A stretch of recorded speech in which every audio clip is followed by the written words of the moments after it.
பருவமழையை எதிர்கொள்ள சென்னை மாநகராட்சி தீவிரமாக உள்ளது என தமிழ்நாடு அரசு தலைமைச் செயலாளர் சிவதாஸ் மீனா தெரிவித்துள்ளார்.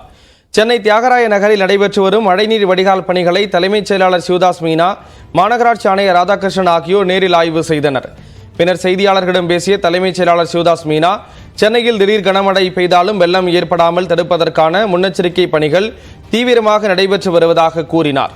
சென்னை மட்டுமன்றி கனமழை எச்சரிக்கை விடுக்கப்பட்டுள்ள பிற மாவட்டங்களிலும் நடவடிக்கைகள் எடுக்க ஆட்சியர்களுக்கு அறிவுறுத்தப்பட்டுள்ளதாகவும், மாவட்ட ஆட்சியர்களும் வெள்ள பாதிப்பை எதிர்கொள்ள தயாராக உள்ளனர் என்றும் அவர் தெரிவித்தார். சவுத் வெஸ்ட் மான்சூன், அதாவது தென் மேற்கு பருவமழை நம்ம துவங்குது. ஸோ அதனால அந்த நேரத்தில் அந்த திடீர்னா சில சமயத்தில் திடீர்னா ஹெவி ரெயின்ஃபால் இருக்கலாம்.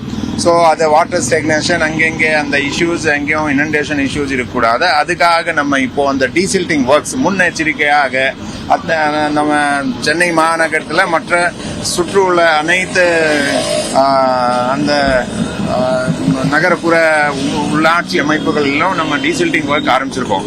ஏன்னா இது இயற்கையான திடீர்னு மழை வந்துருச்சுன்னா ஒன்றும் இஷ்யூ இருக்கக்கூடாது. ஸோ அந்த ஆய்வு பண்றோம்.